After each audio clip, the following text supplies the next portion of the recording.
My name is Gurveer Singh. Today I'm going to be talking to you why sports betting is bad. Think about the last time you watched a live sporting event. Raise your hand.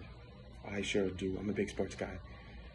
You couldn't escape the flood of advertisements promising risk-free bets and instant wealth right from your phone.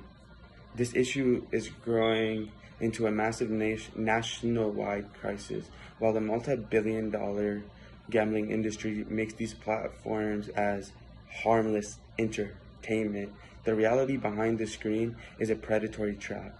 Today, I will look closely at how these apps quietly drain personal budgets, the sneaky tactics to keep us hooked, and straightforward to the path reclaiming our financial freedom. To understand this crisis, look at how mobile sports betting apps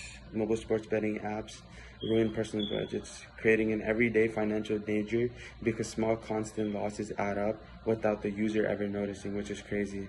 In my research, I'll point out a national survey data published on March 16 of 2026 by the Pew Research Center.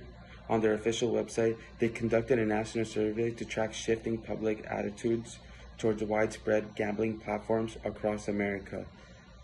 And I plan to share their findings that over 40%, so about this much percent of adults, 40% of adults now view that widespread legalization of sports betting as a bad thing for society. I will also explain having a casino in your pocket affects your financial burden and distress and sudden death, and a major loss in personal savings. To see how easily this happens, imagine a friend who just decided to download a sports betting app on a weekend trip, and they may only put up $5 and thinks nothing of it because the app makes it easy to tap a button. They do it consistently and constantly through the whole month until they check their bank statement and realize they quietly blew through $100 they needed for groceries. I am using this hypothetical scenario because it shows easily tiny repeated actions on a phone slide into financial problems. This also happens. It's a hypothetical example, but this also happens in real life to certain people. This is why I use this type of scenario. The underlying cause resists entirely on sneaky app designs, deliberately hiding the true odds and use fake rewards, tricking us into spending too much money. In my speech, which I'm currently doing, I will highlight a 2025 peer-reviewed study published in the journal Addiction by researcher Dr. Philip Newell, which explicitly maps out the deceptive design features used by online gambling platforms to maximize their own corporate profits. I plan to share how this study exposes tricks like sludge, where platforms initially make it easy to deposit money but create extra hidden clicks to slow you down when you're trying to withdraw your winnings. So it slows you down, so like you get frustrated, so you don't go withdraw your winnings. So it's like you're trying to do something and then you just get annoyed of it and then you just leave it. That's what it basically means.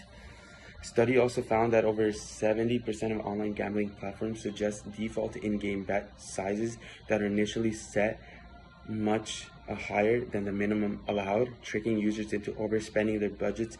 Consider what happens when someone downloads a sporting betting app because it offers a risk-free first bet up to $100. They think they have nothing to lose, but in reality they do. After their bet losses, they discover the app doesn't give their cash back, so they keep gambling until for them to break even. But instead of that, they're losing more and more money. I'm using this example because it accurately reflects the real marketing traps these companies use, allowing me to clearly show my audience on how a flashy promotion is designed to lock users into a cycle of continuous spending. Fortunately, we do not have to remain victims of these designs because we can completely protect our finances by deleting these betting apps entirely and finding healthier offline ways to watch and enjoy sports. In my speech, I will be using a clinical behavior guidelines published by the Kind Bridge Behavioral Health on their professional resource portal as a nationwide mental health organization. Specializes in telehealth specializes in telehealth treatment for gambling and digital addictions. They publish these recovery strategies on their website. The compulsion. I plan to explain how they're experts that to protect your finances, you must break the digital compulsion by removing the tool completely. That means you must close your sports apps, everyone. Ones you could gamble on, go, delete them, remove the purchases. Take your credit card or whatever statement you have on it, remove it permanently. Because watching games on TV or scrolling social media triggers an empathic impulse to place live bets because it's an addiction. Like you're addicted. So when you watch stuff like this, your brain tells you, man, we gotta bet. It's the same thing as smoking. You smoke or vape, that nicotine in your head, your brain craves nicotine, so you keep doing it. So that's why games on TV or on social media, when you're scrolling through TikTok, Instagram, like that, it makes you hungry to bet even more. They explicitly recommend replacing screen-based sports viewing with healthy offline alternatives, such as changing your routine to engage physical recreation, sports, or doing social outdoor activities with friends to completely break the digital cycle. Consider a sports fan who realizes they're losing hundreds of thousands of dollars a month because they have betting apps on their phone, makes gambling too effortless. During games, to break the habit, they delete the app entirely, block every single site, remove every single thing that comes of betting. And instead of that, they invite friends, family over. He takes the grill out and starts cooking hot dogs, burgers, whatever you want, and then they watch the game together. This changes his routine, which helps him slowly but surely avoid gambling. I'll use this scenario because it provides a practical hangout in my speech. I'll use this scenario because it provides a practical real-world example that my audience can easily picture themselves. So you can easily picture this in your head, or you can also see this on other YouTube explaining what people do like this.